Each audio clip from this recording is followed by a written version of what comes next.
الحمد لله نحمده ونصلي ونسلم على رسوله الكريم وعلى آله وأصحابه وأهل بيته وذريته أجمعين أما بعد فأعوذ بالله من الشيطان الرجيم بسم الله الرحمن الرحيم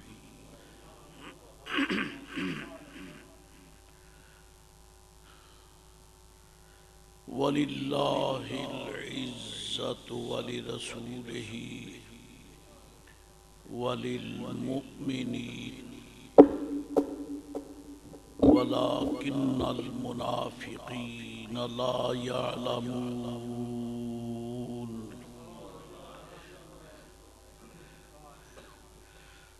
صدق الله مولانا العظيم وصدق رسوله النبي الكريم الأمين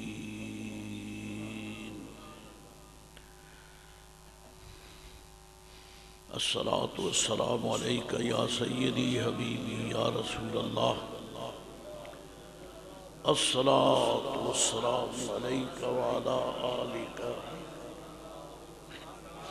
وأصحابك يا حبيب الله الصلاة والسلام عليك وعلى آلك وأصحابك يا حبيب الله الصلاة والسلام عليك وعلى آلك وأصحابك يا رحمة للعالمين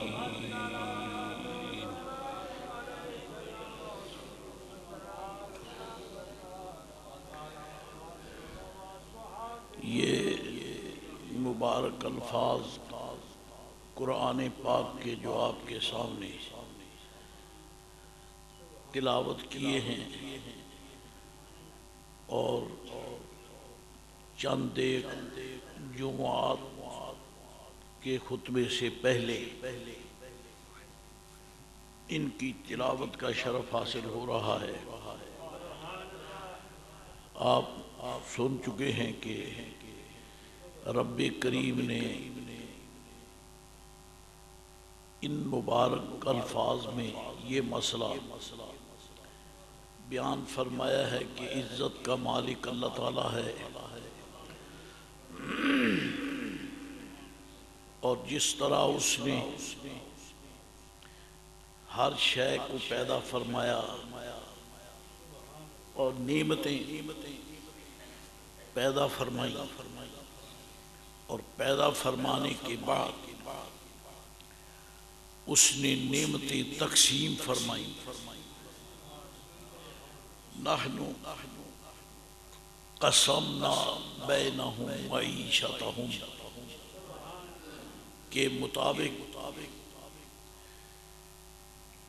اللہ تعالیٰ فرماتا ہے ہم نے بندوں میں ان کے درمیان ان کی روزی تقسیم فرمائی ہے۔ روزی سے مراد جسمانی روزی بھی ہے اور روحانی روزی بھی ہے۔ روحانی روزی ایمان اور ایمانیات ہیں اور جسمانی روزی تو واضح ہے۔ اللہ سبحانہ و تعالی نے جہاں اپنا رازق ہونا بیان فرمایا وہاں اس نے روزی کی تقسیم بھی بیان فرمائی۔ اس لیے اگر ہم یہ بیان کریں کہ رب کریم ہر کسی کا روزی رساں ہے، جتنی روزی دیتا ہے جسے دیتا ہے، یہ اس کی حکمت ہے اور اس بندے کے لیے وہی بہتر ہے جو اسے مل گئی ہے۔ بحیثیت مسلمان الحمدللہ ہمارے لیے اس امر کا کوئی وزن باقی نہیں رہتا کہ فلاں کو روزی زیادہ ہے مجھے کیوں کم ملی ہے، اس کے 2 بچے ہیں اور اتنی روزی ہے، میرے زیادہ ہیں لیکن میری تھوڑی روزی ہے۔ یہ کیوں والا لفظ جو ہے یہ قرآن پاک نے نکال دیا کہ کیوں مت کہو، یہ سنو۔ اللہ کریم نے اپنی حکمت کے مطابق روزی تقسیم فرمائی ہے، اور جتنی روزی اس نے دی ہے، جسے دی ہے، اور جو روزی دی ہے بندے کے حق میں وہی بہتر ہے۔ اور اس کے ساتھ ساتھ سید عالم علیہ السلام نے ہمارے دماغ کو سیٹ رکھنے کے لیے خود بھی ارشاد فرمایا کہ اگر دنیا میں دیکھنا ہو، دنیاوی مال کے متعلق دیکھنا ہو، دولت کے متعلق، رزق کے متعلق دیکھنا ہو، تو پھر اپنے سے کم کو دیکھو، جیسے تھوڑی روزی ہے نا اس کو دیکھو، اس سے شکر کا جذبہ پیدا ہوگا۔ اور اگر روحانی روزی، ایمان اور ایمان کی برکتیں دیکھنا ہو تو پھر اپنے سے اونچوں کو دیکھا کرو، اپنے متعلق تمہارے دل میں جذبہ حقارت پیدا ہوگا کہ تو کچھ بھی نہیں ہے، فلاں بہت کچھ ہے۔ یعنی ایمان اور ایمانیات میں دیکھو تو اپنے سے اونچوں کو دیکھو، اولیاء اللہ، اور دنیاوی مال و دولت میں دیکھنا ہو، روزی میں دیکھنا ہو تو پھر اپنے سے کم درجے والوں کو دیکھو، اس سے تمہارے دل میں یہ شکر پیدا ہو، یا اللہ تیرا شکر ہے جس نے مجھے اتنا تو عطا کیا ہے، وہ تو اس سے بھی محروم ہے۔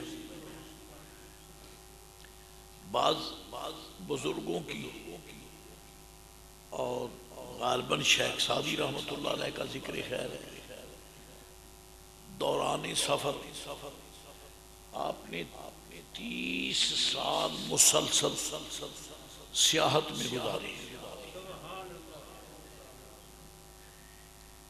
صرف اللہ والوں کی زیارت کے لیے 30 سال، اور 30 سال تک سفر کرتے رہے۔ دوران سفر ایک مرتبہ جوتا چوری ہو گیا تو بڑے پریشان ہوئے، سفر ہے، ننگے پاؤں اور جیب میں پھوٹی کوڑی بھی نہیں کہ جوتا خرید لوں، پریشانی سی لاحق ہوئی۔ اپنے سفر پہ روانہ ہوئے تو سامنے ایک وہ نظر آیا جس کے پاؤں ہی نہیں ہے، جس کے پاؤں ہی نہیں ہے۔ واپس مڑے، مسجد میں آ کے سجدے میں گر کر رو رو کے معافی مانگی، مجھ سے غلطی ہو گئی، چلو جوتے نہیں ہیں تو پہننے والے پاؤں تو ہیں، اس کے تو پاؤں بھی نہیں اور پھر بھی وہ تیرا شکر ادا کر رہا ہے۔ اس لیے اگر دنیاوی روزی دیکھنا ہو تو اپنے سے کم، اور ایمانی اور ایمانیات حسن دیکھنا ہو ایمانیات کا تو پھر اپنے سے اونچوں کو دیکھو۔ اسی لیے اکابر اہل سنت نے ہمیں سبق دیا ہے کہ اولیاء اللہ کا ذکر خوب کیا کرو، کیونکہ یہ بہت اونچے ہیں، بہت اونچے ہیں۔ اور ان اونچوں کا ذکر کرو گے تو ایک فائدہ تو یہ ہوگا کہ منگتے کو جب پتہ ہوگا کہ فلاں بہت امیر ہے تو وہ اس سے مانگنے کے لیے جاتا ہے۔ جب تمہیں پتہ ہے کہ اولیاء اللہ کی بارگاہیں بڑے امیروں کی بارگاہیں تو تمہارے دل میں یہ خیال آئے گا کہ بادشاہوں کو چھوڑو، حضور کے فقیروں کے پاس جا کے مانگو، کیونکہ جو بادشاہ ہوتے ہیں ان کے مناصب کینسلیبل ہوتے ہیں، کینسل ہو جاتے ہیں، ملتوی، یہ ریٹائر ہو جاتا ہے۔ یہ خود کبھی ایسا ہوتا ہے در در کی خاک چھانتے پھرتے ہیں، کبھی وہ مرتبہ کہ ملک کا سب سے بڑا اونچا منصب اس پہ بیٹھے ہیں، اور کبھی ایسا بھی ہوتا ہے کہ مجرم بن کر کورٹ میں پیش ہوتے ہیں، تو ان کا کوئی منصب ہے۔ یہ بھی ہماری عبرت کے لیے ہے کہ ان کو دیکھ کر نہ للچایا کرو۔ کبھی یہ بھی دیکھا ہے کہ اللہ تعالیٰ کا ولی ذلیل ہوا ہو؟ ایسا نہیں ہوتا۔ یہ جب تک حیات ظاہری میں ہیں تب بھی ان کی عظمتوں کے چرچے، اور اگر دنیا سے سفر کر جائے تو پھر بھی لوگ ان کا نام لے کر ایمان زندہ کر لیتے ہیں۔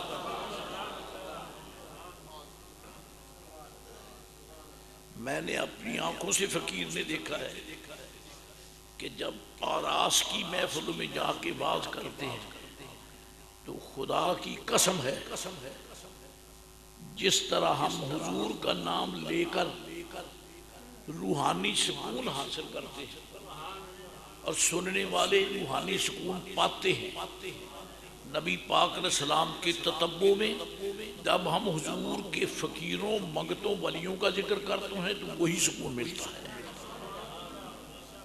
کیونکہ نسبت چنانچہ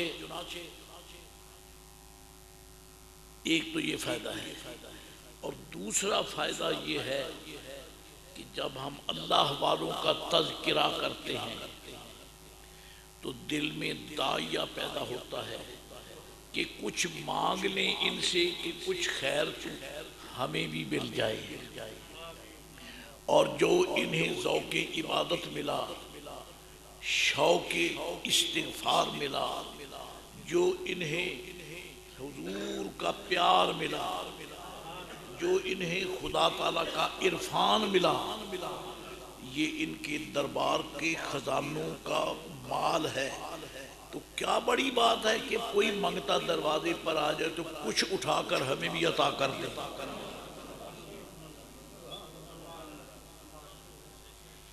آپ جانتے ہیں وقت پر منگتا آ جائے، اتفاق کی بات ہے کہ کھانا تیار، آپ اپنے اہلیہ، اپنے بچوں، اپنے اجزاء کے ساتھ بیٹھے کھانا کھانے لگے ہیں کہ منگتا آ گیا،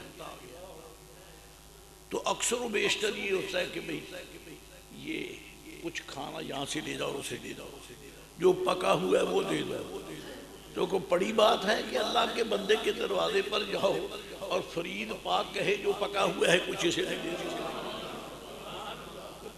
کوئی بڑی بات ہے؟ قسم بخدا یہ ایسے کریم ہیں جن نعمتوں سے استفادہ کرتے ہیں وہ منگتوں کو بھی عطا کرتے ہیں۔ اور نبی پاک علیہ السلام کا تو یہ وتیرہ پاک تھا کہ جب شوق فرماتے کھانا کھاتے تو کوئی فقیر آ جاتا تو پاس بٹھا کے اسی دسترخوان پہ کھلاتے۔ اقبال نے اسی کو بیان کیا ہے، با غلام خیش بر یک خان نشست، ایک ہی دسترخوان پر فقیر بیٹھا ہے اور اسی دسترخوان پر شہنشاہ کونین بیٹھے۔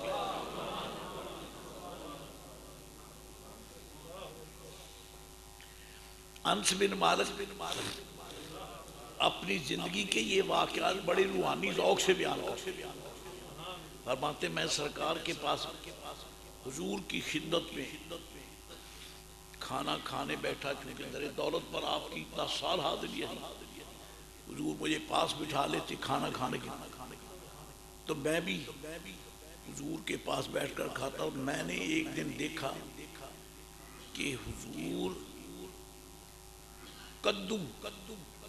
کدو کی کاشی جو ہے نا وہ شوق سے اٹھا اٹھا کر کھا رہے ہیں.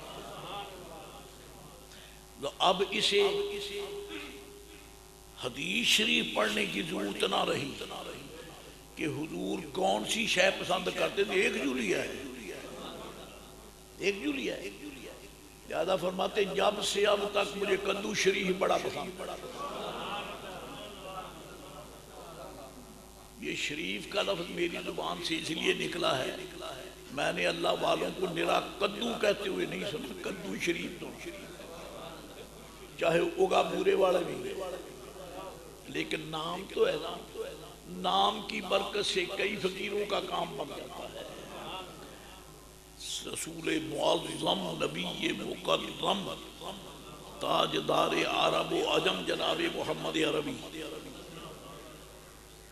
علیہ السلام فرماتے ہیں کہ جس شخص نے اپنے بچے کا نام محبت سے مجبور ہو کر میری محبت میں اپنے بچے کا نام محمد رکھ دیا، اپنے بچے کا نام کنت لہ شفیعا یوم القیامہ او کما قال صلی اللہ علیہ وسلم، فرمایا میں قیامت میں اس کی شفاعت کروں. جو میرے نام سے محبت کرتے ہوئے اپنے بچے کا نام رکھے. آپ نے پوچھا نہیں ہے، درمیان میں بات آ گئی ہے.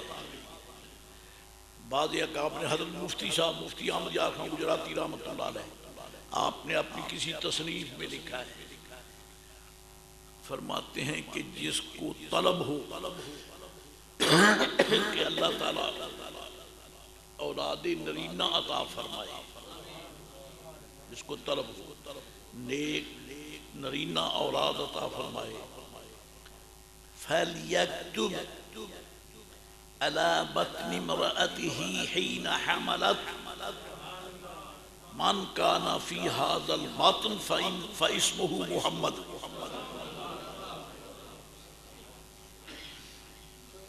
کہ جس سے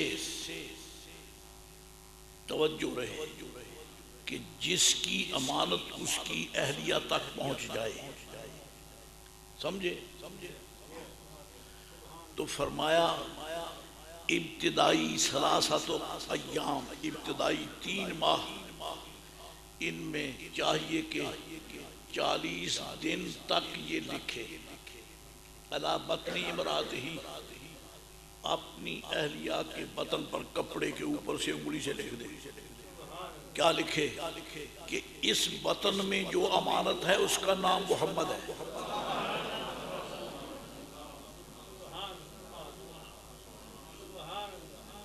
صوفیاء نے بڑے بڑے عمل کر کے خدا کی رحمت لوٹی ہے. چاہیے کہ وہ لکھے، انگلی سے لکھے من کان فی ھذا البطن فاسمہ محمد، جو اس بطن میں ہے امانت ہے اس کا نام محمد ہے. انشاءاللہ حضور کے نام کا صدقہ کرم ہوگا.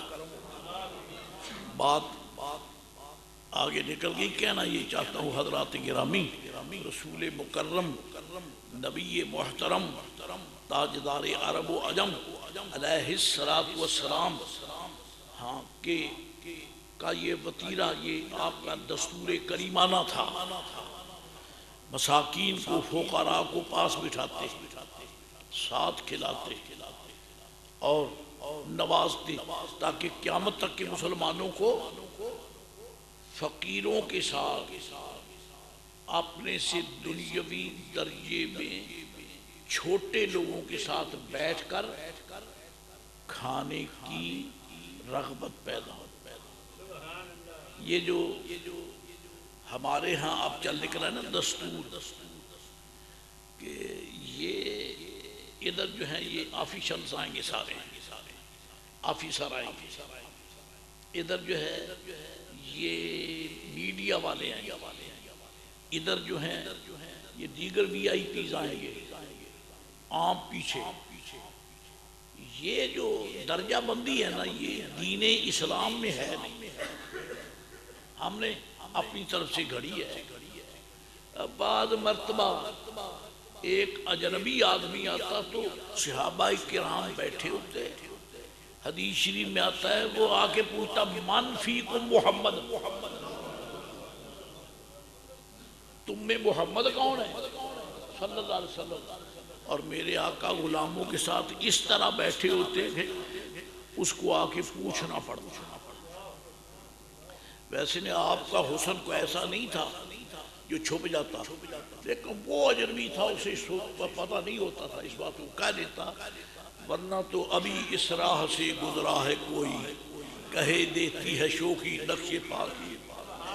وہ تو بات تو بڑی صاف ہوتی تھی، پوچھنا نہیں پڑتا تھا. کیونکہ جب انسان تو انسان رہ گئے، جب کبھی جانور سلام کرنے کے لیے آتے وہ بھی سیدھے حضور ہی کے پاس آیا کرتے تھے.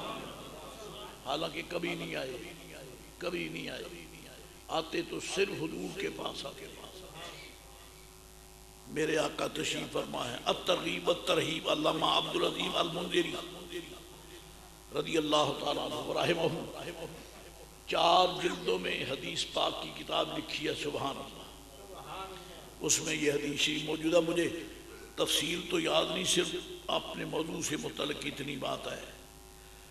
حضور بیٹھے ہیں، تشریف فرما ہیں، ایک اونٹ آیا.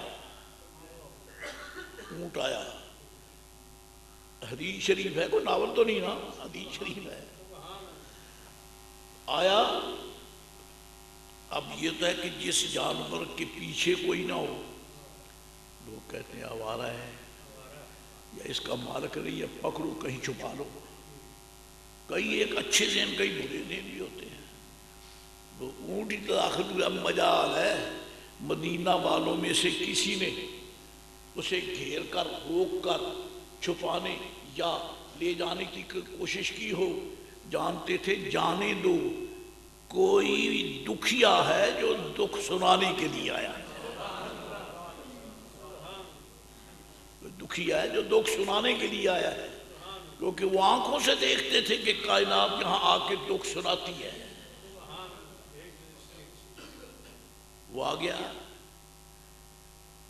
چلتے چلتے اس محفل میں، اب مجھے یہ نہیں پتا، ویسے تو ایمانی راگ بتاتی تو ہے، بظاہر کوئی نہیں، کہ اس کو کسی نے بتایا تھا کہ سرکار وہ بیٹھے، وہ بیٹھے.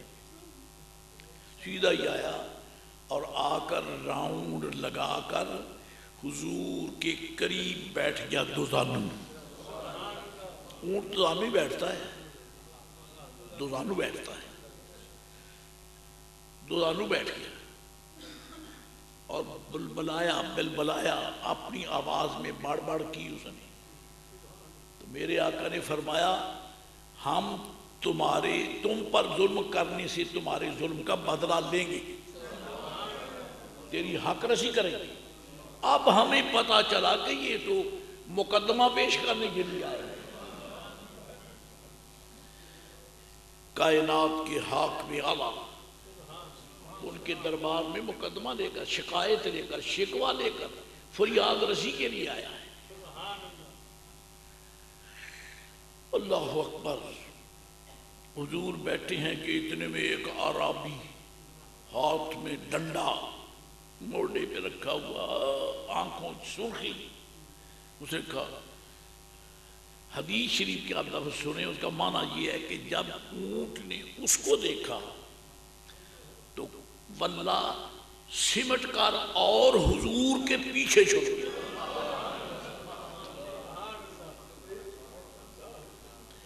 کیا اب بھی بوجھ بجھکڑوں کو سمجھ نہیں آئی؟ وہاں کے تو جانور بھی جانتے ہیں کہ ساری کائنات کی پناہ گاہ ایک ہی ذات ہے.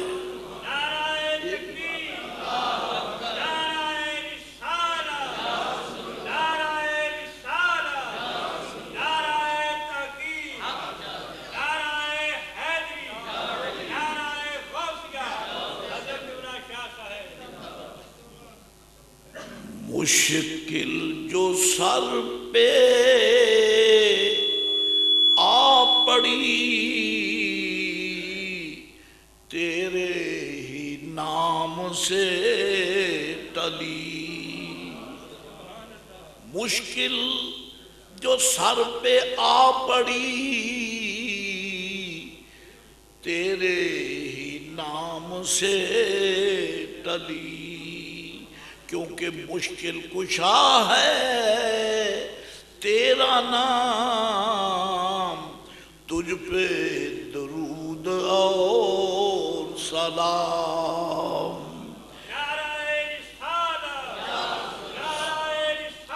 صلی علی نبینا صلی علی محمد۔ اونٹ ادھر ہو کے بیٹھ گیا، دو اعرابی کہنے لگے یا رسول اللہ یہ میرا اونٹ بھاگا ہوا ہے، ایک دن ہے یا دو دن، میں تو بڑا بھاگ بھاگ کے تھک گئی، یہ بھاگا ہوا یہ میرے چھوٹ کے بھاگ آیا ہے۔ فرمایا بیٹھ جاؤ بیٹھ جاؤ۔ کہتا جناب میرا اونٹ ہے مجھے دے دیا جائے۔ فرمایا ظالموں کے دل میں رحم نہیں ہوتا، فرما دیا تجھے اس کے، فرمایا اس کا یہ حق ہے، ساری زندگی تو نے اس سے بار کشی کی، اس پہ بار برداری کی، اس کو تو نے استعمال کیا، اب یہ بوڑھا ہو گیا ہے تو چھری۔ کہتا جناب اب نہیں کروں گا، آپ مجھے دے دیں۔ فرمایا نہیں، میری پناہ میں آیا ہوا کبھی واپس نہیں جائے گا۔ حدیث شریف کے لفظ ہے انہو لیسا بخائب لائزنا، جو میری پناہ میں آ جائے وہ کبھی نامراد نہیں رہتا۔ او مسلمان کہلانے والوں، رسول پاک کی پناہ لو، نبی رحمت علیہ السلام کی پناہ لو اگر بچنا چاہتے ہو۔ قسم کھا کے کہتا ہوں خدا سے بڑا طاقتور کوئی نہیں، سنبھل کے سن لے، رب کریم سے بڑا طاقتور کوئی نہیں، اور اس کے کرم سے محبوب سے زیادہ بچانے والا کوئی نہیں ہے۔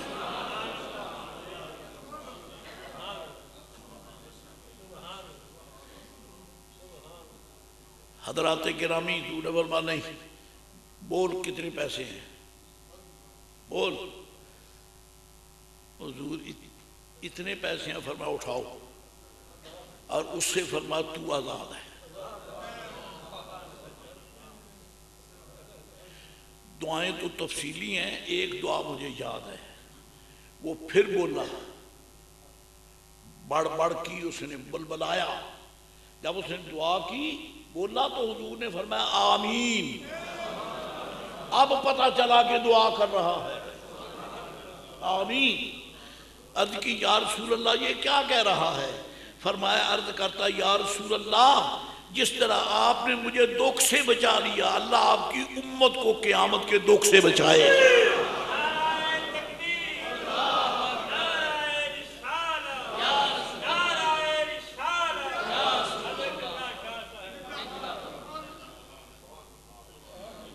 کہاں پہنچ گیا یار، کہاں پہنچ گیا؟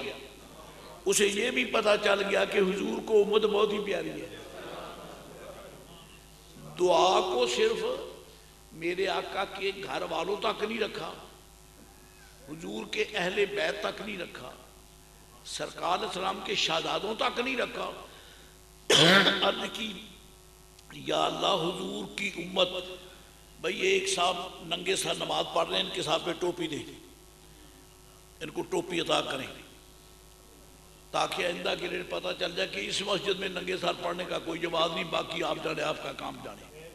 ننگے سر نماز پڑھنا حضور کی سنت کے خلاف ہے، اور جو حضور کی سنت کی مخالفت کرے اس کی نماز نہیں ہے۔ یہ بودیاں کس کو دکھاتے ہو آخر؟ بیوی تمہاری یہاں نہیں بیٹھی، اماں تمہاری نہیں یہاں بیٹھی، یہاں یہ فقیر بیٹھا ہے، مجھے یہ آپ کا بوتھا پسند نہیں ہے۔ رسول اللہ کا حکم مانو، ساتھ پہ ٹوپی لو، دستار لو، میں آپ کے قدموں پہ ہاتھ لگا کے سلام کرتا ہوں۔ جس کے دل میں حضور کی سنت کا پیار نہیں، وہ ہے کیا سمجھتا ہے اپنے آپ کو؟ ذکر ان کا ہو رہا ہے جن کے پیار میں اونٹ بھی لگے بندھے نظر آ رہے ہیں. حد ہو رہی ہے. اللہ اکبر. حضرت جابر، میرے آقا کی ادائیں تو ایسی پیاری ہیں، اللہ اکبر، انسان سوچ نہیں سکتا. ایک جہاد میں حضور تشریف لا رہے ہیں، جناب جابر کی سواری تھک گئی، کمزور تھی، پیچھے رہ گئے. عرض کی جب کیا بات؟ عرض کی حضور میری سواری تھک گئی ہے. اللہ اکبر. نبی کریم علیہ السلام نے ایک جانور حدیث شریف کا مفہوم عرض کر رہا ہوں، خرید لیا، اور خریدا اس یعنی شرط پر کہ مدینہ عالیہ تک تو تم سوار ہو کر چلے جاؤ، وہاں مجھے سپرد کر دینا. پیسے دے دیے اور فرمایا کہ تم اس پہ سواری کرو تاکہ تمہیں پاؤں نہ چلنا پڑے. پیسے لے دے. پیسے اسی وقت دے دیے. چلتے چلتے مدینہ عالیہ آ گیا. انہوں نے سواری گھر پہنچ کر حضور کی بارگاہ میں بھیج دی، بلا لیا. فرمایا میں نے تو اس تھکے ہوئے کا علاج کرنا تھا، وہ کر لیا، پیسے بھی تیرے، اونٹ بھی تیرا ہے.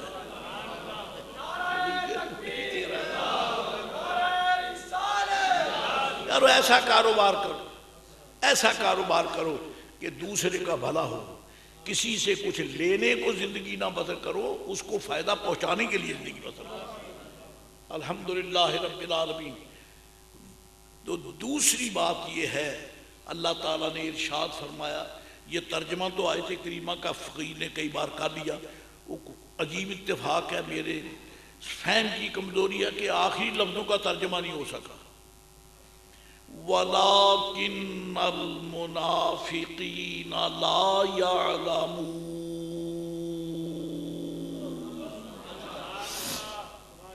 عزت اللہ تعالیٰ کے لیے ہے، عزت اس کے رسول پاک علیہ السلام کے لیے ہے، عزت ایمان والوں کے لیے، کامل الایمان لوگوں کے لیے ہے. حسن اتفاق ابھی ان قریبی درس قرآن پاک میں کامل الایمان بندوں کا ذکر خیر گزرا، جو فقیر کو حسن اتفاق یاد ہے. حضرت مفتی صاحب رحمۃ اللہ علیہ فرماتے ہیں کامل الایمان بندے کون ہیں؟ کامل الایمان بندے کون ہیں؟ جو اللہ کے کامل الایمان بندے وہ ہیں جن کے ہاتھ سے کسی مسلمان کو دکھ نہ پہنچے. دکھ نہ پہنچے بلکہ اس کے ہاتھ سے دوسرے کو فائدہ پہنچے. وہ کسی کو ستاتے نہیں ہیں. المسلم من سالم المسلمون من یدہ و من لسانہ او کما قال صلی اللہ علیہ وسلم. حضور فرماتے ہیں مسلمان وہ ہے جس کے ہاتھ اور اس کی زبان سے مسلمان محفوظ رہے، مسلمانوں کو صدمہ نہ پہنچے. مسلمانوں پوری دنیا کو، دشمنوں کو بھی چیلنج ہے، بتائیں میرے آقا علیہ السلام کے ہاتھوں کسی کو دکھ پہنچاؤ تو بتاؤ کس کو پہنچا ہے؟ میرے آقا کی پاک زندگی، ساری زندگی حضور نے فیض پہنچایا ہے، فائدہ پہنچایا ہے، کسی سے فائدہ لیا نہیں ہے. کیوں لیے؟ تو وہ جسے ضرورت ہو، وہ تو کائنات کی ضرورتیں پوری کرنے کے لیے ہے نا. کائنات سے ضرورتیں، ہاں ان کا حاجت روا ان کا رب ہے اور وہ اس کے محتاج ہیں. میرے آقا علیہ السلام کا حاجت روا ان کا رب ہے اور وہ اس کے محتاج ہیں، اور پوری امت میرے مصطفیٰ کی محتاج ہے، اور سرکار ہمارے حاجت روا ہے. اللہ اکبر. کبھی ایسا ہوا نماز جنازہ ادا ہوئی، سرکار نے نماز جنازہ پڑھائی، پڑھنے سے پہلے مصلی شریف پہ کھڑے ہو گئے، فرمایا یہ شخص جو ہے اس کے ذمے کو قرض ہے، اس کے ذمے کو قرض ہے۔ میرے آقا فرماتے ہیں، ایک حدیث، یہاں دو حدیثیں ہیں، ایک حدیث پاک تو یہ ہے کہ یہ جو شخص ہے میرا صحابی، اس کے ذمے کوئی قرض ہے؟ بعد نے کہا حضور قرض ہے۔ اچھا پڑھ لو جنازہ، پھر میں نہیں پڑھتا۔ جب یہ کہا تو صحابہ کرام پر تو بجلیاں گری کہ قرض نے اس کو حضور کی جنازے کی امامت سے محروم کر دیا۔ خدا لگتی کہیے یہ قرض لینے سے نفرت دلانے کے بہترین نسخہ نہیں ہے؟ بہترین نسخہ۔ اگر آپ یہ فرمائیں کہ قرض نہ لیا کرو، بات بڑی تھی، لیکن فرمایا کہ اس پہ قرض ہے، حضور قرض ہے، فرمایا پڑھو جنازہ، میں نہیں پڑھتا۔ صحابہ کرام کے قلب میں راسخ ہو گیا، بھوکوں مر جاؤ لیکن قرض نہ لو۔ غلہ منڈی والے تو زیادہ اس مسئلے میں توجہ فرمائیں گے، کاروباری حضرات بھی توجہ فرمائیں گے، جو ٹریڈنگ مینیجر جو ہیں وہ ضروری توجہ فرمائیں گے، جو کہتے صاحب ہمارا بڑا قرض، بینک کا قرض ہم نے اتنا دینا ہے، ہم پر زکوٰۃ ہے یا نہیں ہے؟ یعنی زکوٰۃ بچانے کے لیے قرض لیتے ہو؟ قرض نہ لو، تھوڑا کام کرو، تھوڑا کرو، قرض نہ لو۔ یہ ایمان سے کہنا اس سے بڑا کوئی نقصان ہے اسے آدمی کا؟ فرمایا اس نے قرض دینا ہے کسی کا؟ جی دینا ہے، پڑھو نماز، میں نہیں پڑھتا۔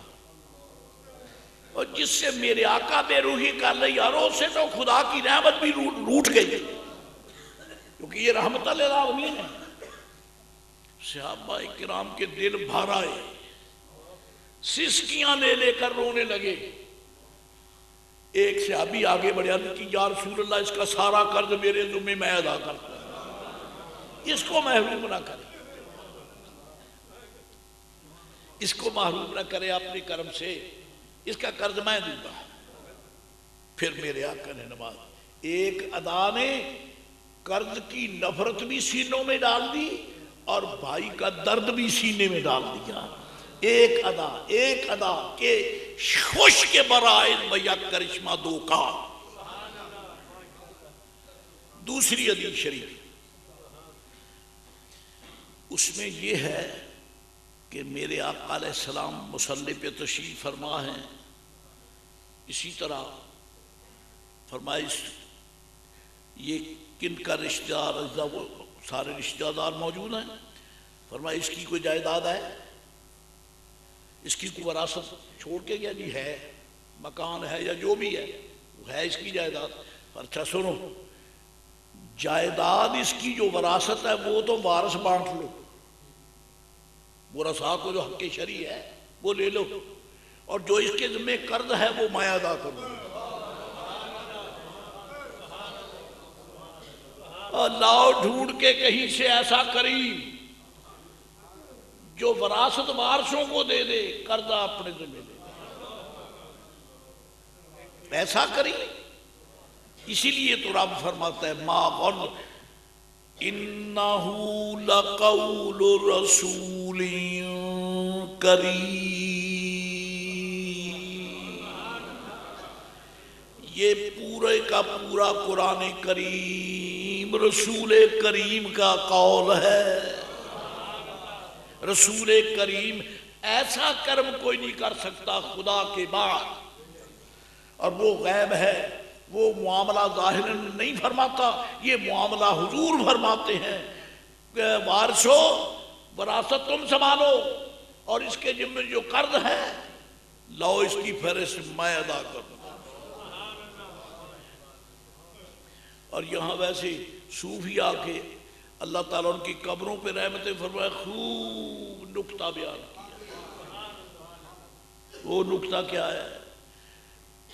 یہ اس لیے حضور نے فرمایا کہ باپ اگر باپ ہاں بیٹا اگر مدیون ہو جائے، مقروض ہو جائے، انڈر پریشر ہو جائے، اگر بیٹے کے ذمے قرض ہو اور ادا کرنے کے سورسز نہ ہوں اور باپ موجود ہے، وہ اس کا قرض ادا کرے گا کہ نہیں کرے گا؟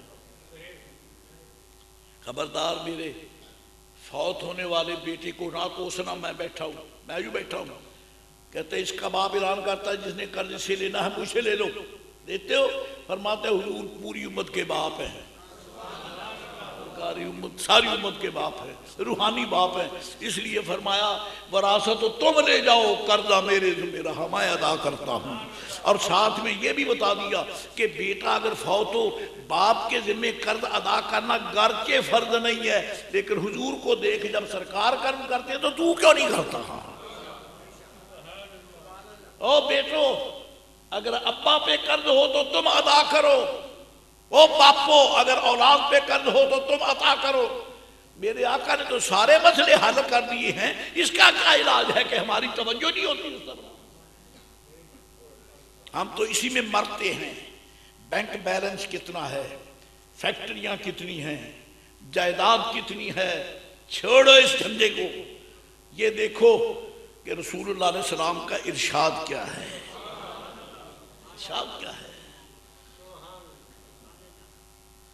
حضرات گرامی، عرض یہ کر رہا ہوں آپ کے سامنے، کامل الایمان وہ ہیں جو دوسروں کے دکھ بانٹتے ہیں، دوسروں کو دکھ دیتے نہیں ہیں بلکہ دکھ بانٹتے ہیں۔ اللہ اکبر، اللہ اکبر۔ حضرت شیخ مطر البادرانی، یاد ہوگا شاید کسی جمعۃ المبارک میں ذکر خیر آیا ان کا۔ آپ فرماتے ہیں کہ میرے ابا حضور،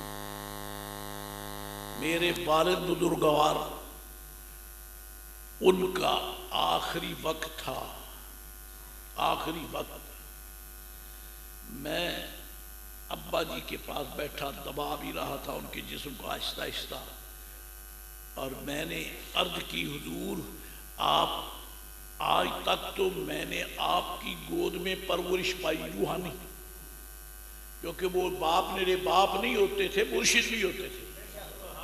پہلا مرشد تو ہے ہی باپ، اور اگر وہ کسی پیر کامل کی طرف رہنمائی کرتا تو یہ بھی اس کا مرشد ہونا ہی ہے۔ آج تک تو میں نے آپ کی تربیت میں وقت گزارا، اب حضور کا تو مجھے سفر آخرت معلوم ہو رہا ہے۔ مجھے فرمائیں کہ آپ کے تشریف لے جانے کے بعد میں کس اللہ کے بندے کے دربار میں جاؤں، میں کس کے دامن سے وابستہ ہو جاؤں؟ پہلے تو مجھے آپ سے شرف حاصل تھا، آپ سے فیض لیتا تھا، آپ حکم دیتے میں اس کی تعبیر کرتا تھا، اب میں کہاں جاؤں؟ فرماتے ہیں میرے ابا جی نے فرمایا علیک بالشیخ السید عبد القادر۔ حالانکہ جیلان شریف بہت دور، سینکڑوں میل فاصلے پر، علیک بالشیخ السید عبد القادر جیلانی، اور یہ جانتے نہیں تھے۔ فرماتے ہیں میں نے سوچا کہ میرے ابا پر سکرات کا وقت ہے، دماغ حاضر نہیں ہے، ایسی شخصیت کا نام لے رہے ہیں جو دیکھی نہ سنی، ایسی۔ تھوڑا سا ٹھہر کے میں نے پھر پوچھ لیا حضور میں بمن اقتدی بعدک، آپ کے بعد میں کس کی اقتدا کروں؟ فرمایا علیک بالشیخ السید عبد القادر جیلانی۔ بڑے اچھے باپ تھے جو غوث پاک کا راستہ دیتے تھے۔ اب میرے بزرگوں دوستوں، اپنے بچوں کو غوث پاک کی سیرت کا درس دیا کرو، اپنے بچوں کو اولیاء اللہ کا سیرت کا درس پڑھایا کرو، ایسی کتابیں حاصل کرو لو جن میں اولیاء کا تذکرہ ہے، تاکہ آپ کے بچے جب پڑھیں تو جب عنوان شعور تک پہنچے تو ان کے قلوب پر ولیوں کے پیار کا قبضہ ہو چکا ہو. ایسے کرو.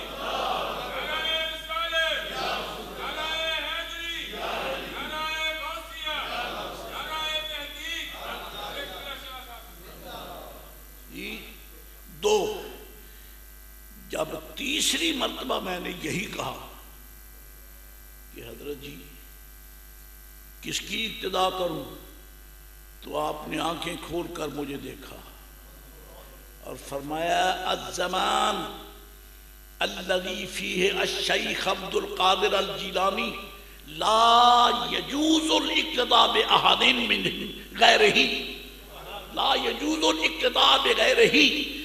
جس زمانے میں عبد القادر جیلانی ہو اس کے پلہ پکڑے بغیر چارہ ہی نہیں ہے. تجھے پتہ نہیں ہے زمانہ عبد القادر جیلانی کا ہے؟ پتہ نہیں؟ میں تجھے کوئی موت کی تلخی سے متاثر ہو کر بے پر کی تو نہیں کہہ رہا، میں تجھے حقیقت کی بات بتا رہا ہوں کہ میں چلا جاؤں شیخ عبد القادر جیلانی کے دروازے پر حاضری دینا. سچ کہا میرے غوث پاک نے. فرماتے ہیں افلت شموس الاولین وشمسنا، افلت شموس الاولین وشمسنا ابدا علی افق العلا لا تغرب. فرمایا پہلوں کے سورج چڑھے بلند ہوئے ہوتے ہوتے غروب ہو گئے اور میرا سورج ہمیشہ چمکتا ہی رہے گا. افق جی ابدا علی افق العلا لا تغرب. میرا سورج چمکتا رہے گا. میں آپ سے پوچھتا ہوں چمک رہا ہے یا نہیں ہے نا؟ سارے ولیوں پہ کروڑوں سلام. میں قسم کھا کے کہتا ہوں داتا حجویری کا بہت مقام ہے اور ان کا قول فقیر نے آپ سے عرض بھی کیا ہے کہ غوث پاک فرماتے ہیں کہ اگر میں الشیخ السید علی حجویری رضی اللہ تعالیٰ کا زمانہ پاتا تو میں ان کی بیعت کرتا. اتنی شان کی بزرگ ہیں. لیکن میرے دوستو عرس پاک غوث یعنی داتا حجویری کا ہوتا ہے، عرس فرید پاک کا ہوتا ہے، عرس اولیاء اللہ کے ہوتے ہیں، یارویں غوث پاک کی ہوتی ہے، یارویں غوث پاک کی ہوتی ہے.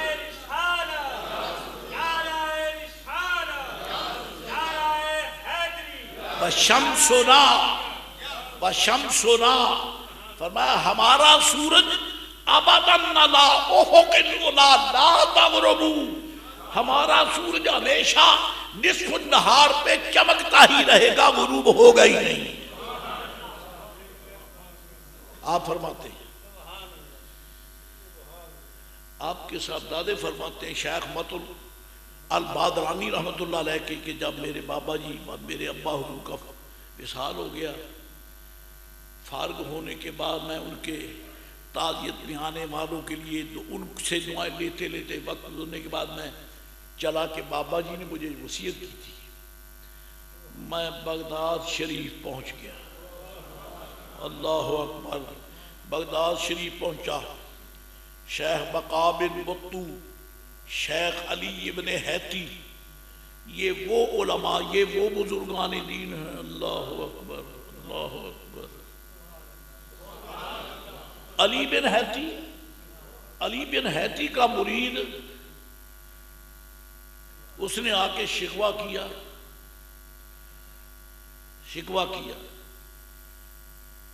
ہاں ابو یعلا المغربی، ابو یعلا المغربی ان کا نام ہے. علی بن حیتی اور بزرگ ہیں، اور ابو یعلا المغربی یہ غوث پاک کے مریدین میں سے ہیں. مرید آگے اس نے کی سرکار آپ جب بھی آتے ہیں کہتے حلال کھاؤ حلال کھاؤ حلال کھاؤ. بادشاہ مزدوری کرتے ہیں، عام منڈی میں مزدوری ملتی نہیں. میں لکڑیاں کاٹتا تھا، لکڑیاں کاٹ کر بازار میں آتا، بیچتا لکڑ منڈی میں، 4 پیسے بڑھ جاتے تھے. تو پھر جاری رکھو. کہتا حضور جنگل میں جاتا ہوں تو وہاں تو بھیڑیے ہیں، بھیڑیے، اور بھیڑیوں میں جب جاتا ہوں حضور ہر دمہ خطرے کا کہ کسی نے پھاڑ کھایا تو میرے تو بچے یتیم ہو جائیں گے، اب میں کیا کروں؟ فرمایا بھائی لقمہ حلال بہرحال ضروری ہے، حرام کھانا جائز نہیں ہے. حضرات آپ سب بیک زبان ہو کر مجھ فقیر کو حکم دیں، میں آپ کے قدموں پہ ہاتھ رکھ کے تسلیم کروں، حرام کھانا جائز نہیں ہے. جھوٹ بول کر کمائی کرنا حرام کھانا ہے. رشوت لے کر کام کرنا یہ حرام کھانا ہے. عزیز دوستو کم تول کے کمائی کرنا حرام کھانا ہے. جھوٹ بول کے سودا بیچنا حرام کھانا ہے. اللہ ہم سب کو بچائے، ہم سب کو بچائے. اللہ اکبر اللہ اکبر اللہ اکبر. حضرت ابو یعلا المغربی رضی اللہ تعالی عنہ آپ نے فرمایا بندہ خدا کوئی اور کام کرو نہیں کر سکتے، کوئی حلال اس کے بغیر تو چارہ نہیں ہے. پیر وہ تو نہیں ہے جو کہے کہ وہ شک حرام کھا پیر جانے تیرا بجانا. آج کل تو ایسی بھی منڈیاں لاتی ہیں نا پیروں کی، کئی نماز تے کئی روزے، کیا بھاگ جا موج کا، پیر جانے رب جانے، نمازاں کہیں. شرم کرو، حیا کرو. شریعت تیری میری نہیں ہے، خدا کے محبوب کی شریعت ہے، خدا کے حبیب علیہ السلام کی شریعت ہے. اور شریعت ایک ایسا مقدس جوہر تابدار ہے، میں قسماً کہتا ہوں سارے ولی اسی کے چوکیدار ہیں. سب ولی اسی کا پہرا دیتے ہیں. کوئی ولی، کوئی غوث، کوئی کتب، چاہے غوث پاک بھی ہو، وہ بھی میرے آقا کی شریعت کے پہرے دار ہیں.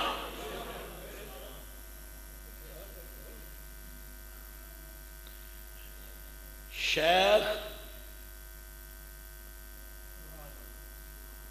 سیدی ابو بکر الحمامی، اب یہ رہ جائے گا اگر میں ادھر نکل گیا تو. اس نے زور دیا جناب لکڑیاں کاٹتا ہوں تو مجھے بھیڑیوں کا خطرہ ہے، پھر میں کیا کروں؟ پر بس اسی خاطر پریشان ہو گیا تو پہلے ہی آ کے کہہ دینا تھا. بھیڑیے ہی تنگ کرتے ہیں نا تو چلو علاج کر لیتے ہیں بھیڑیوں کا، وہ بھیڑیے ہی کھاتے ہیں نا تو ان کا علاج کر لیتے ہیں. حضور بسم اللہ فرمایا جاؤ صبح جنگل میں کھڑے ہو کے کہہ دینا یا مرکم الشیخ ابو یعلا المغربی ان تعتذرونا. او جنگل کے کتوں، او جنگلی کتوں، میرا پیر ابو یعلا مغربی حکم دیتا ہے دفع ہو جا، نکل سو یہاں سے.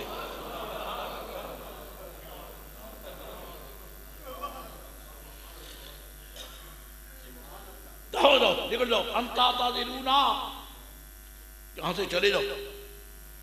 سبحان. وہ بھی جو پیروں کے مرید ہوتے ہیں اللہ تعالیٰ نے ان کو ذہن عقیدے دیے ہوتے ہیں. صبح چلے گئے. پہلے تو ڈر ہوتا تھا کہ کوئی بھیڑیا ادھر سے نہ جائے ادھر سے. آج ڈر نہیں ہے کیونکہ پیر نے ذمہ داری لے لی ہے. پیر بھیڑیے کی ذمہ داری لے سکتا ہے، اللہ کی ذمہ داری نہیں لیتا کہ یہ کہ جو مرضی کر اللہ جانے میں جانوں. نانا ایسا نہیں ہوتا.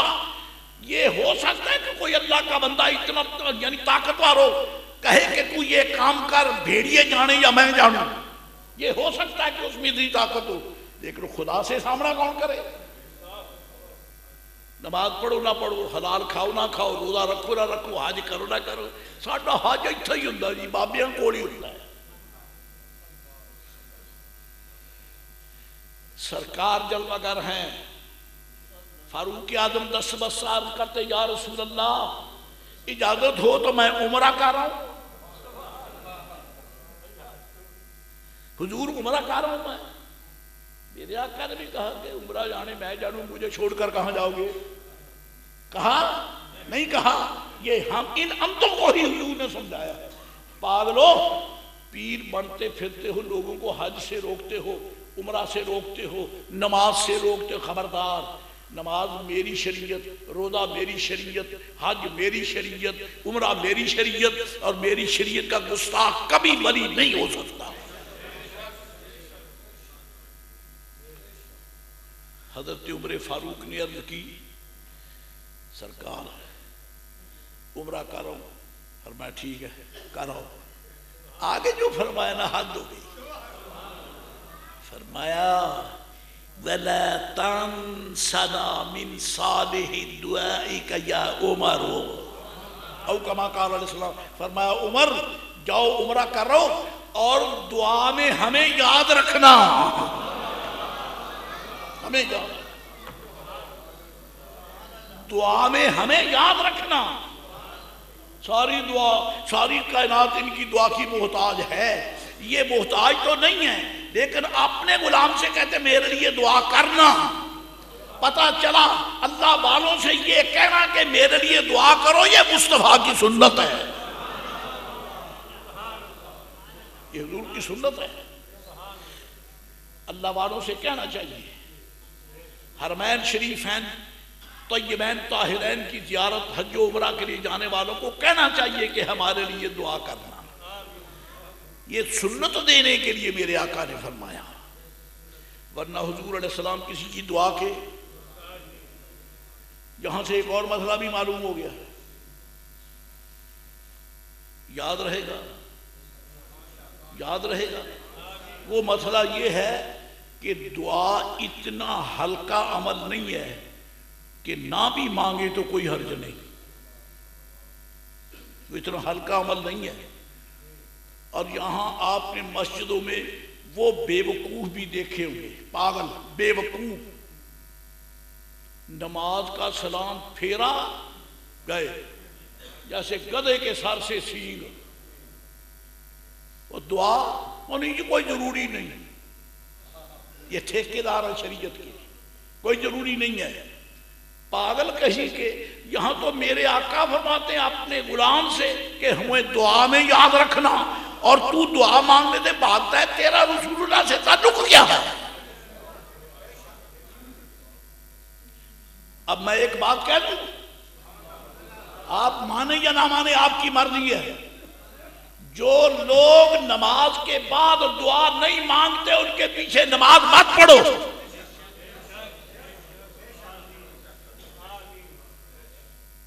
تمہاری نماز ان کے پیچھے نہیں ہوتی. کیوں؟ باپ کے بیٹے دو, ایک وفادار ایک بے ادب گستاخ. جو وفادار ہے اپنے آپ کو ابا کا محتاج سمجھتا ہے. ابا جی 1 روپیہ, ابا جی 5 روپے, ابا جی 10 روپے, میں فلاں شاہ دوں گا. مانگتا ہے کہ نہیں مانگتا؟ اور جو گستاخ ہے وہ منہ موڑ کے چلا جاتا ہے. دونوں میں فرق ہے, بولو فرق ہے. ایک یہ وفادار ہیں, نماز فرض پڑھے تو دعا, سنت پڑھی تو دعا, پکی سنتیں تو دعا, کچی سنتیں دعا, نفل پڑھے تو دعا پڑھتے ہیں نا. اور ایک وہ بدبخت ہے جو فرض پڑھ کے بھی نہیں مانگتے. بتاؤ ان میں اور ان میں فرق ہے یا نہیں ہے؟ تو ایسے بے وقوفوں پیچھے نماز نہ پڑھا کرو جو دعا ہی نہیں مانگتے. فقیر نے اپنا فرض ادا کر دیا ہے, اگر آپ نہیں ادا کرتے عمل کرتے تو آپ جانے آپ کا خدا جانے. پتہ تب چلے گا جب تیری میت پڑی ہوگی. ہم تو ایسی میت کا جنازہ بھی نہیں پڑھتے. لوگ کہتے ہیں ملاؤں کا آپس میں اختلاف ہے. جو خدا سے نہیں مانگتا ملا کا اختلاف ہے اس سے. اس کو پھر سوچیں. یا عمر لا تنسنا من دعائکا, عمر دعا میں ہمیں نہ بھولنا. دعا میں ہمیں نہ بھولنا. پتا چلا وہ کہہ کے دعا کرانا یہ رسول پاک علیہ السلام کی سنت ہے. دعا بڑی چیز ہے. ایک عرصہ ہوا ایک حدیث شریف پڑھی تھی، عبد الرحمن سفوری رحمہ الرحمن نے اس میں نقل کیا ہے نزہۃ المدارس میں. سرکار علیہ السلام نے فرمایا من تبضع، جس نے وضو کیا، جس نے وضو کیا. اللہ تعالیٰ فرماتا ہے جس نے وضو کیا، حدیث قدسی کا مفہوم ہے، اور اس نے نماز نہیں پڑھی، فقد جفانی، اس نے میرا حق نہیں مانا، اس نے مجھ پر جفا کی ہے. جس نے وہ وضو کر لیا وہ تو اپنا چہرہ دھو لیا، خدا کا کیا تم نے سوال ہے. من تبضع ولم یصلی، جس نے وضو کیا نماز نہیں پڑھی، فرمایا اس نے مجھ پر جفا کی ہے. ومن تبضع وصلی، اور جس نے وضو کیا اور نماز پڑھی، وَلَمْ يَدْعُنِي فَقَدْ جَفَانِي، جس نے وضو کیا نماز پڑھی اور مجھ سے دعا نہیں مانگی، اس نے بھی مجھ پہ جفا کی ہے. اس کا دوسرا پہلو دیکھیں نا، وہ کیوں نہیں مانگتا اللہ سے دعا؟ تو اللہ کا کچھ لگتا ہے؟ کہتا ہے میرا، میں اس کا بندہ ہوں. اللہ تیرا کیا لگتا ہے؟ جی میرا رب ہے. مانگتا کیوں نہیں؟ حد ہو گئی. من تبضع وصلی ولم یدعنی، جس نے وضو کیا اس نے نماز پڑھی اور مجھ سے، ہاں جی، جس نے وضو کیا نماز پڑھی اور دعا نہیں مانگی اس نے مجھ پہ جفا کی، یعنی میری بے قدری کی. اب اگلا قدم، من تبضع وصلی ودعانی ولم استجب له فقد جفوته ولست برب جاف. اللہ کریم نے فرمایا جس نے وضو کیا، نماز پڑھی، دعا مانگی اور میں اس کی دعا نہ قبول کروں تو پھر میں جفا کرنے والا ہوں.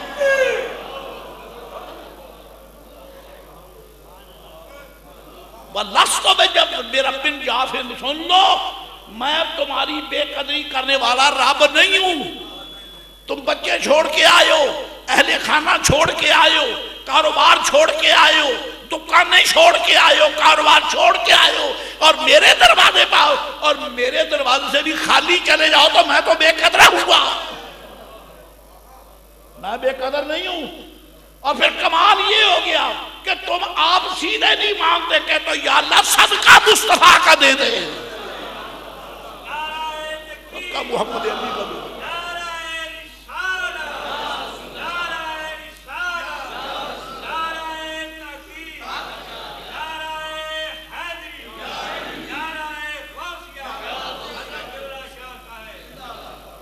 ہم نے دیکھا ہے فقیروں کو مانگتے ہوئے، تیرے بچوں کی خیر، تیرے اہل خانہ کی خیر، تیرے بزرگوں کی خیر.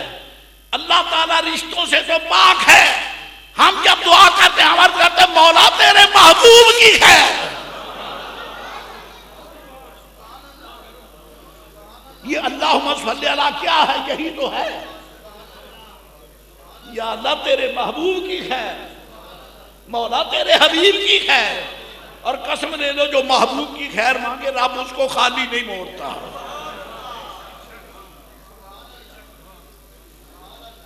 اس کو خالی نہیں موڑتا.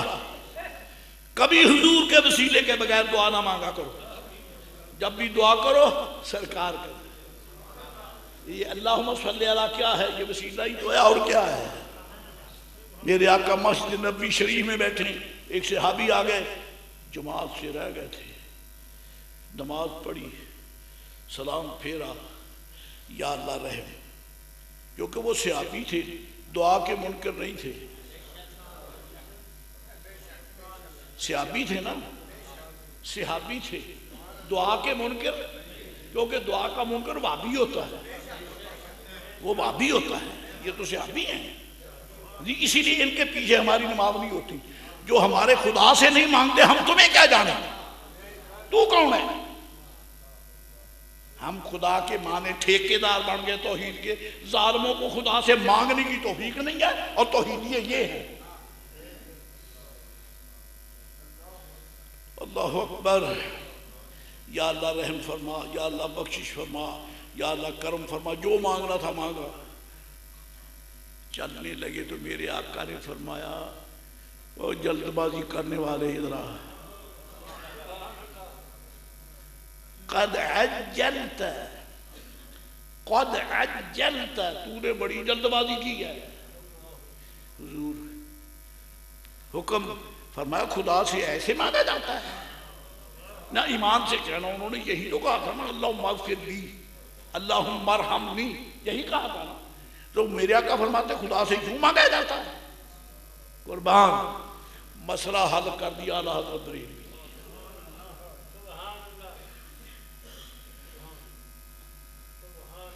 سرکار ہم فقیروں میں طرز ادب کہاں، سرکار ہم غریبوں میں فقیروں میں طرز ادب کہاں، ہم کو تو بس تمیز یہی بھیک بھر کی ہے، ہم کو تو بس تمیز یہی بھیک بھر کی ہے، اور مانگیں گے مانگے جائیں گے، منہ مانگی پائیں گے، کیونکہ سرکار میں نہ لا ہے نہ حاجت اگر کی ہے۔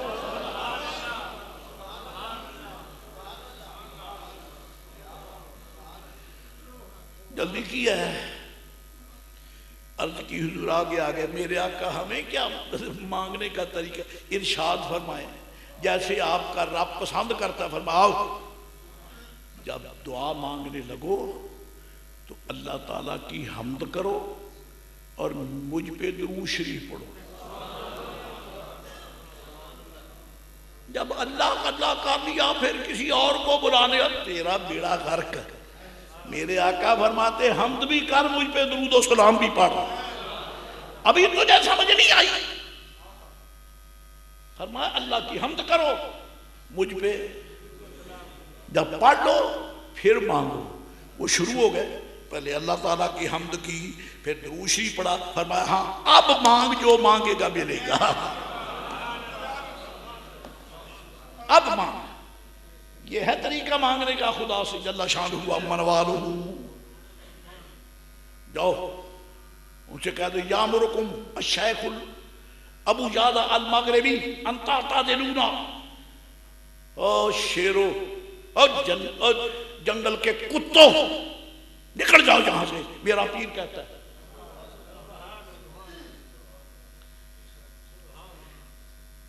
میرا پیر کہتا نکل جاؤ۔ فرماتے خدا کی بہجت الاسرار علامہ لخمی شذوفی رحمۃ اللہ علیہ، اس میں لکھا ہے کہ جب آپ نے یہ کہا، میں نے اپنی آنکھوں سے دیکھا شیرنیاں، شیر اور جناب علی بھیڑیے سب اپنے کندھوں پر بچے لادے ہوئے بھاگے جا۔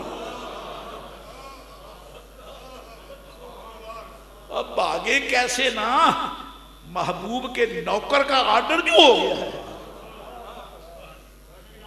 سرکار کے نوکر بن کے رہو، کائنات پہ حاکمیت کرو گے۔ کتے یہودیوں کے پیچھے نہ چلو، نصارہ کے پیچھے نہ چلو، ان کی گندی شکلیں، عقلیں، لباس مت اپناؤ، رسول اللہ کے غلام بنو، اور غلام مصطفیٰ ہو کے مانگو، رب جو مانگو گے دے گا۔